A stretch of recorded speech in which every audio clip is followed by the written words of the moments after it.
On its own, but we're gonna go into the first match of week 3 of Bigatron versus Aura Fire. This matchup, 0-3 up against 3-1. Number 2 up against the 8th place team in MPL Indonesia Season 12. It's Supervin on the grok here. Rashi, anything interesting in the emblem department? Well, he has a focusing mark, so he's going for more of the pick-up style here, even though technically his hero is more designed to be a bit of a teamfight initiator. On top of that, you can see Super Sorizo having the Purify, having the Brave Smite.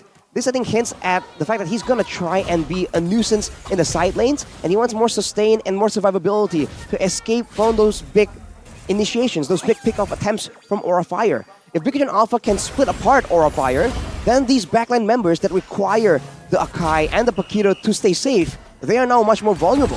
And if you look at the emblems, a lot of tenacity is coming from Bigatron Alpha, knowing that if they don't get fully bursted down, they can withstand and regen through the majority of the damage coming in from Aura Fire. And another interesting to point out here is also, it looks like if you want to go for a chase, Quantum Charge is just the way to go. Van, like, it's a bit weird, you know, when we see Quantum Charge on an Akai, usually you go for other stuff, but Super Ken also with that utility jungler, Quantum Charge. A lot of Quantum Charges here. Everything, just Quantum Charge. I think this is the most flexible emblem that you can take right now, and Bigatron Alpha are definitely utilizing it here. Though I do want to talk about this focusing mark. We've seen it time and time again. Wait, Super Kendall able to lock Aran down for a bit, this new rookie from the MDL. But yeah, focusing mark on the grok, Arashi. Focusing on the grok means that if you just go in with the wild charge on one of the members of Aura Fire, you mark him and allow your teammates to do 6% more damage to the guy.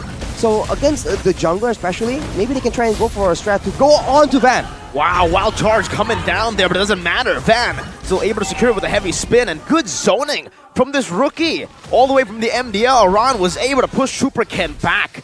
And now, Bigatron Alpha, they have the red tree advantage. They're looking for an invade. Super Ken already walking them down. And Sorizo tries his best to distract up top. Super Ken with a taunt now for the airstrike coming down. Van gonna be able to knock Super Ken up, but that's the Appraiser's Wrath. Taking Van really low with the Ionic Edges. It's enough, and Super K takes first blood for the Red Terminators.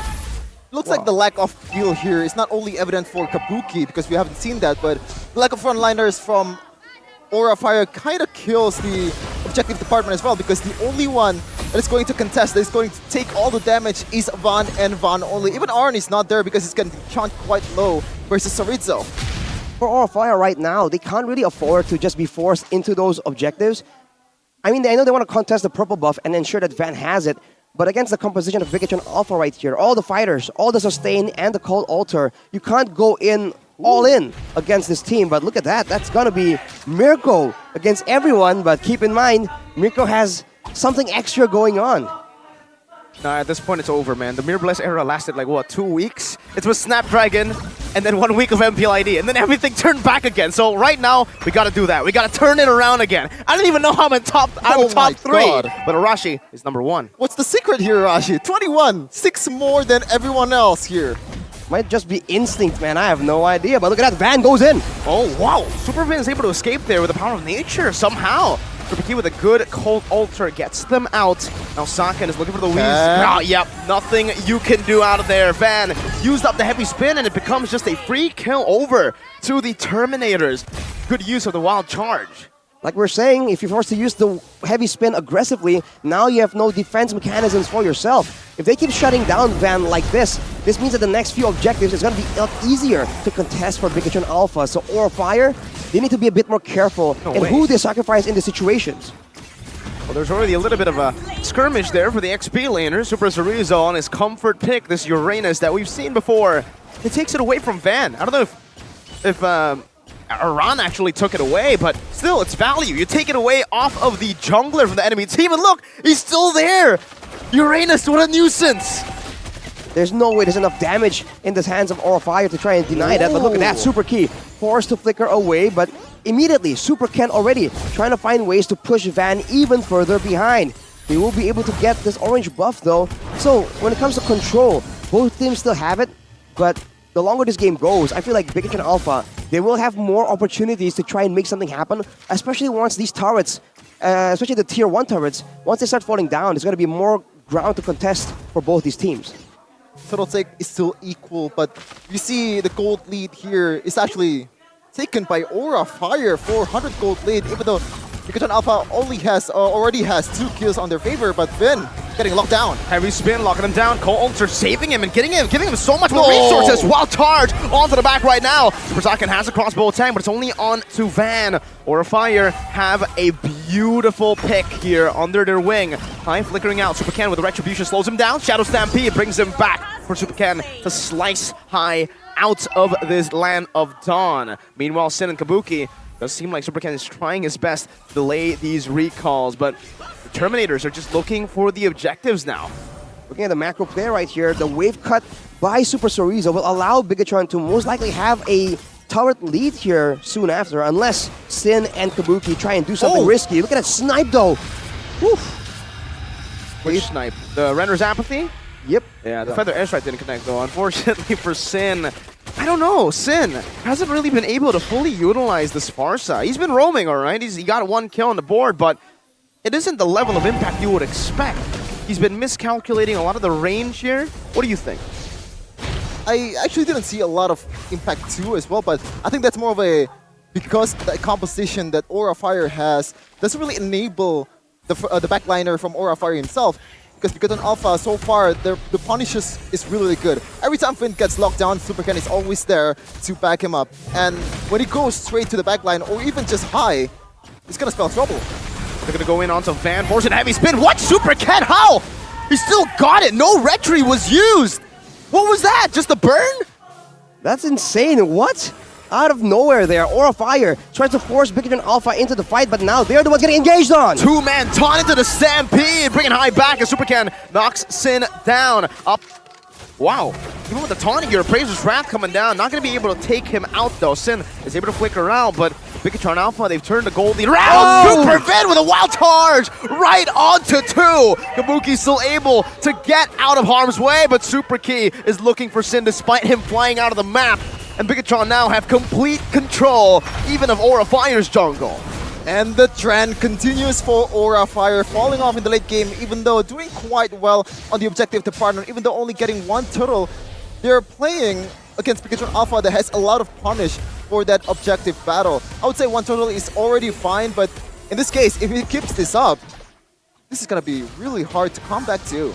I mean, you're saying it's late game, but it's only 8 minutes. Is Bigatron Alpha just being a lot more aggressive and making use of their full team composition? As we mentioned, with Aura Fire, yes, you have solutions in your composition only if Bigatron Alpha comes from the front. When they are trying to contest the turret in the bottom side, Aura Fire, they are forced to stay and have no control in the jungle, and that allows for that flank. And now it's going for a dive as well. Yeah, Iran here running away. Good escape with the sprint. Super Saiyan held down on the Inspire though, so he still has it, looking for the next fight. Bigatron Alpha have this lead, and they've taken the tier 2 down below. A lot of map pressure to play with. Good Astral Echo revealing the members of Bigatron Alpha. They're giving space to Kabuki, but not enough space as Super Ken just walks down this wave up top. Well, it seems like that's going to be the game plan for Aura Fire, considering how much high ground potential that they have. Feathered Airstrike, you have Novaria with the spot up with the Astral Echo and Astral Sphere. You also have a lot of wave clear for that Beatrix as well. Even if the only one left is Inhibitor Turret for Aura Fire, I think I could put some faith into them that they can kind of come back from this predicament. Well, on the base, they'll have a proper front to back every single time, but look at the situation right here. Aran getting jumped on. Delayed wild charge. Aran now trying to get out, using the knockout strike. Meanwhile, on the back, Fan doing some damage. Super Saiyan still holding on to the crossbow attacks. The Feather Airstrike takes Super Vin low, but Super Sorizo now pops in the consecration. Whoa! What a snipe from high from downtown, using the Astral Sphere. And now Bigatron Alpha, they're down 1 member. Aran can just get back to full HP. Credit all of that to Aran after distracting a lot of resources. BTR might be in trouble here. There's a lot of dashes to go out there, and this is the beauty of Paquito.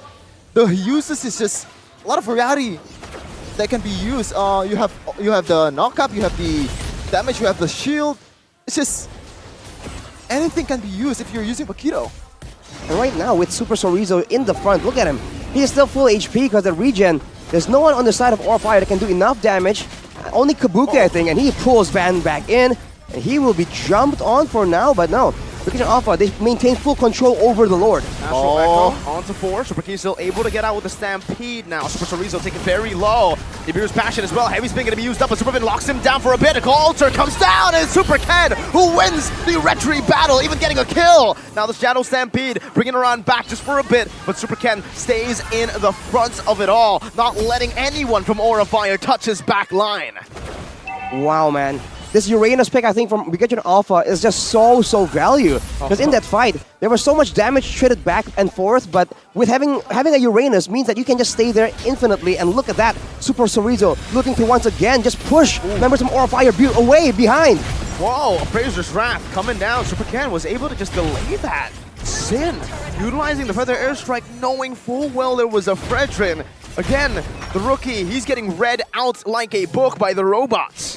He's getting read out, but he's doing quite well for his position. Especially, you have to create on your own in this case because the backline is not going to be enabled when you have Chorizo on your face 24/7. Back and forth trade damage is not going to be able to do anything for Aura Fire because this is Uranus we're talking about. He's just going to heal up to max HP in no time, and they're just going to control all the turret available for Pikachu Alpha. The 7 powered waves from the Lord take moving in right now, so they can still try and pressure all the turrets. And now with only one more turret left in the mid area, I think Pikachu Alpha, they can just slowly and surely go for it or set up a bit more of a dive. You see Super Vin and Super Ken just waiting for an opportunity. But I think it's going to be slowly but surely Pikachu Alpha just weathering the turret down. Let's see. Van doing a good job. Just holding that wave down, not letting it crash into the turret with a good Feather Airstrike. Let's take a look at the in-game equipment here. 12-minute check. Well, for Van, going up against so many fighters right here, he just immediately goes for the Anticuras, ensuring that those ability-based damage dealers just get their damage lowered quite a bit. On top of that, having the Athena shield, he is just geared for anti-burst, right? He doesn't want to get picked off, so he goes for all these tools right here, but in the long fight, it means that he can't really stay in the front line. Someone else needs to do that. Wild charge on the Kabuki, but he still gets out. The Stampede, though, brings him back. Now Super Chorizo jumps on and picks up the kill. Meanwhile, Aran all the way in front. Super Saiyan gets baited in, pops into Win of Nature, but he falls to the turret. My goodness. Aura Fire able to create some chaos to get Sakin off the board, and Aran now just clears out the wave on this Bakito, jumps back in onto 4 members, though. This is a risky move. Stampede bringing it back. Aran on the back, my goodness. Forcing Super Key out, and just like that, they've gotten some more space to play with. Oh man, like this guy's super rookie indeed, because Aran so far has been one of the key members for Aura Fire in this team fight, zoning everything down and also giving some space to Aura Fire's backliner to do damage. And this might be the game plan that they're looking for. Just for Van, just try to peel for the backline, let Aran cook on his own. Well, Aran right there also save his spells for when he gets pulled back by the Stampede and then unloads all his damage onto Key. So that was a very wise decision. But right now, it seems like there's a bit of an issue for Bigatron. You can see that without Super Saiyan, they don't have enough damage at this point in the game to take down all the beefier members like Aran, like Van in the front line. So that could be a weakness, that could be a target for Aura Fire to try and at least zone Super Saiyan away and then win the fights that way, unless Bigatron Alpha are the ones forcing it on them right now. Let's see, they're gonna go in once again, trying to force that heavy spin from Van. Vin, though, is holding on to that wild charge, doesn't want to use it a bit too early into the team fight. Good snipes on Super Saiyan. Look at the back as well. Aran doing a good job at flanking for the airstrike coming down, and this might just be it. Oh, good heavy spin, and Kabuki's the one who finds it. Now Bigatron Alpha on the back foot. Another beautiful Astral Sphere onto Super Key, forcing him back. And guess what? Aura Fire are back, equalizing the gold lead completely. A lot of hesitation coming in from Pikachu Alpha. They don't know what they're trying to focus on because Aran is in the backline. The threat is there for Super Saiyan as well. Even in the front, you have High, you have Sin with the Feather Airstrike. It's going to be really hard for Super Saiyan to make anything happen at all. He has to rely on Super Fin, which already uses his concealed play and doesn't really have anything to work with. Super Saiyan so far only 1-1-1. Not much impact so far in this game. Super Saiyan pressured to be more of a damage dealer right now. He's forced to move forward and take a lot of poke damage and Bigetron Alpha cannot do that. They need Super Chorizo to stay in the front and be that main tank soaking up all the poke damage. With the Lord, Aura Fire has one more extra front line. They can look to try and just flank around, get the poke damage onto Ki and Super Saiyan before the fight even begins. Oh, this is where it gets scary for the Terminators. Chorizo pops in that Consecration top side as a wild charge, baiting out the heavy spin, but Van is able to bring Super Vin back just a bit. Astral Echo revealing them! Oh my goodness! The shutdown Kabuki flickers forward, forcing Super Vin out and forcing a Cole Alter. One member down, no Super can to play with. Oh my god, that damage and a snipe from Kabuki! Now they're looking for the siege. Super Chorizo trying to hold them down, but Aura Fire might be able to take this game with another siege into the mid lane. So much range to deal with, and Bigetron Alpha, they are crumbling. Godly kites from Van, godly kites from Kabuki as well. And they're trying to siege down there. Further SI forcing a flicker away from Super Key. Super sorry, slow! Still able to escape for a bit. A good wild charge delaying the inevitable. But 3 waves coming down. Super Key's the only one who can defend. It's still 0 seconds now. Super Ken finally respawning back in. Retribution on the wave. Super Ken holding the game in his hands. Now up against Van, who's just staying in the front line, giving space to the back line. Another runner apathy on the Super Key. Saken finally respawning back. And Bigetron Alpha, they can let go of that gas. My goodness, the relief for Bigetron Alpha. Off the back of a single Lord, 6,000 gold earned, 6,000 EXP earned as well. Bigetron Alpha lost every single turret in one fell swoop. Aura Fire, this is the siege comp that they have crafted, and without any chaos, at the back line, towards Kabuki, towards Sin, they can just win it out like this again and again. Bigetron Alpha right now, they're the ones who have a question posed towards them.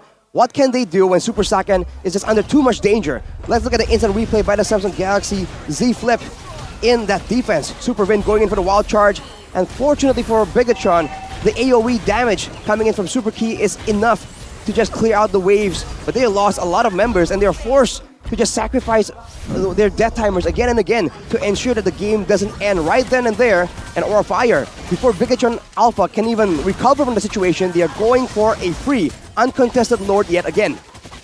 Seems like the solution is, as you said, Arashi.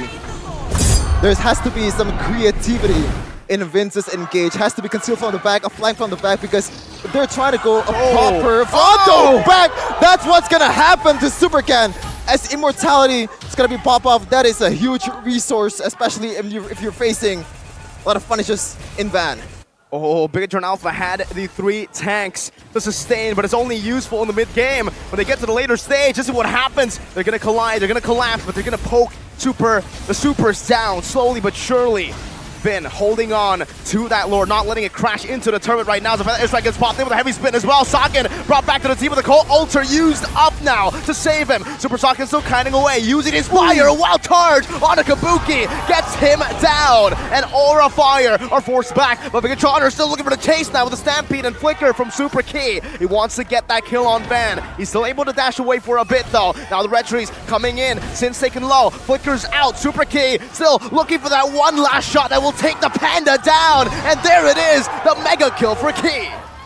Looks like the glaring weakness for Aura Fire's composition is very evident in that team fight, because they have no proper engage tools outside of Fan. If he uses the heavy spin to engage, he doesn't have anything to work with to get away from that crossbow tank, or even try to get away from any kind of death whatsoever. And that leaves the backline wide open for Vin and Chorizo to get deep into the back line.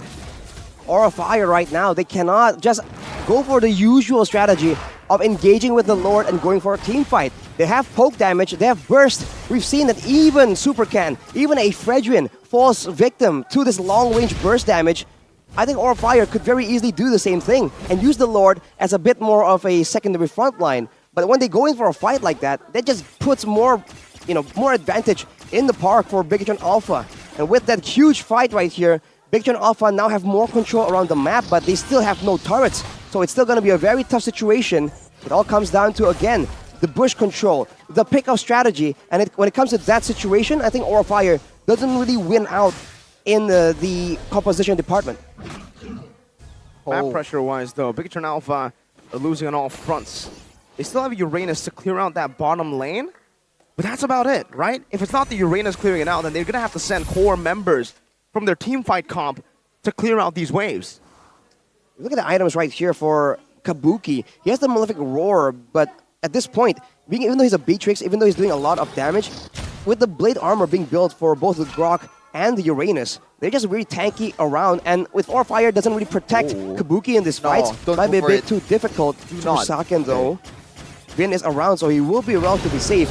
But back to my point, Aura Fire, they have to try and protect Kabuki, because in that fight, Super Soriza was just all up in his face, doing damage, outlasting his damage as well. So I think it's a bit of a balance for Aura Fire. They need to be aggressive, but also defensive at the same time.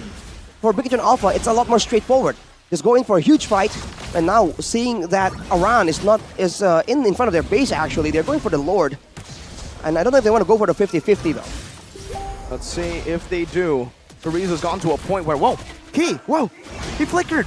He flickered for nothing. A big mistake already, a blunder, and I don't think did Aura Fire notice it. Meanwhile, though, you got to take a look at Aran. This guy from the MDL rookie, already playing in the MPL with no jitters, no sign of nervousness. He's able to bait in the marksman all the way into the base. Look at the space that he's got enough, and Sorizo loses his immortality into the Menace Rage. There's still a Cold Altar to save his life, though, able to escape for a bit. The Astral Sphere connects. Meanwhile, Aran, he's still able to escape for a bit longer. He finally gets his immortality pop, but no! They leave it away! And now, Big Dragon lost everything! Aran! Holy moly, what a play from the new Dragon! Who let this guy cook? Oh my goodness, and he's still alive with immortality intact. This is the almost full tank build for Pakito is 4. No damage whatsoever. You get the tankiness, you have the disengage, you also have the dashes to get away. And they're trying to siege the base here. No way. They might actually look for the end right now. It's an Evolved Lord in the 22nd minute, and Aran again is just menacing in the back. Super Key just playing in the back. Vin still acting as the front line, aiding up the whole Bennett's Rage. Now though, the Lord has been cleared out, and Big Alpha can breathe out a breath of relief once again. Immortality bought from Super Ken. It's off cooldown. Another wave coming down, but it's gonna come in one by one. First in the mid lane, Van locked up. Maybe forced to use this heavy spin, but he holds off from it. He's gonna be taken quite low to half HP. A good render apathy now as an Astral Echo gets thrown out to the midst as well. No Astral Field to connect right now, but the Airstrike is able to connect on the Super Ken, who still is able to keep his immortality intact. Meanwhile, Sorizo holding them back once again. Wow. Bigatron with another good defense. Oh my goodness, I think we're on a deadlock here for Aura Fire as well, because again, no proper engage tool, and you're forced to poke. And when you have a solid frontliner in BTR that can heal up in no time, like what's that gonna do? You have to rely on the micro plays from your backlines and hope they'll get somehow they'll get Saken or Super Key out of the picture. The closer you are to your base, the more you can sustain. So for the Brigadron Alpha, that is exactly what they're using to delay this game right now. Unless all the poke damage, the pickoffs, just land on Super Saken or Super Key, that's a lot of wave clear. I think at this point, Super Key becomes the more valuable player because he is the one with the AoE damage that can clear all these waves pushing at the same time towards the base of Brigadron Alpha. Even if Super Saken was alive, it's going to take a bit longer for him to do so. And look at that. They understand the importance. They try and go for the snipes onto Super Key. Brigadron Alpha needs to respect this and position accordingly. Make sure that the front line is always in the right situation to cover the backline more vulnerable members from all that danger. And for now, the macro situation, I think, just favors Aura Fire due to that Pakito, man. Aran is just doing so well. And Super Sorizo on the notorious Uranus pick. There's just too much damage on Aura Fire. He might get picked up again! What? Now you see him, now you don't! Aura Fire with a magic trick now as the Astral Echo reveals 3 members from Bigatron Alpha. Can they end now? There's no proper frontliner. Well, there is still 2 in Vin and Ken, and I think that's enough. And Super Saken, I think if we were to go for like Hot's Claws, I kind of like the itemization if you actually go for it, because when you have a lot of poke damage and you have an item that can heal you up in no time, and I think that's gonna be really good for you. And Aura Fire, I think they have to be really patient in the next team fights and just try to not go for like all ins. Just try to poke. If it goes in, if it hits an opponent, that's good. Always do that again and again until someone is dead. Aran. Doesn't really matter if they failed over and over again. Look at this man. Aran is buying so much space for Aura, Saint and it becomes DeLucas is another flabbergasted. Evolved Lord for free. Saint DeLucas is impressed. He coached Diablo, now he's coaching Aran. A new star in the making as he makes a statement in his debut up against Bigatron Alpha. But now the same question is being posed for Aura Fire. How are they going to crack open this defense? This called Altar. They got to do something surprising, or they got to land that perfect combo, a Render's Apathy, a Astral Sphere, as well as a Feather Airstrike. They have all the tools available. They just have to wait for the right moment where Super Key needs to move forward for the Cult Altar to clear the waves, and they have to time everything at the same time. With the Lord coming in, if they manage the wave properly as well, this could be the end for Bigatron Alpha, but at this level, at the MPL, you just don't know. Bigatron Alpha, they could very easily make something happen right here. Look at that angle on the Astral Echo. Glad you pointed it out, Shepin. Now Spheres coming down. Aran still holding off from going in here. As Bigatron Alpha still have the grasp onto the Lord. No opening yet, but look at the Venezuela. Slowly but surely, they crack the Robot's defense down with the Call Altar already taken out. Now Kabuki flickers forward, going with the base, and Aura Fire has done it. They're taking game number 1 against the Red Robots, the Red Terminators, against all odds. Oh,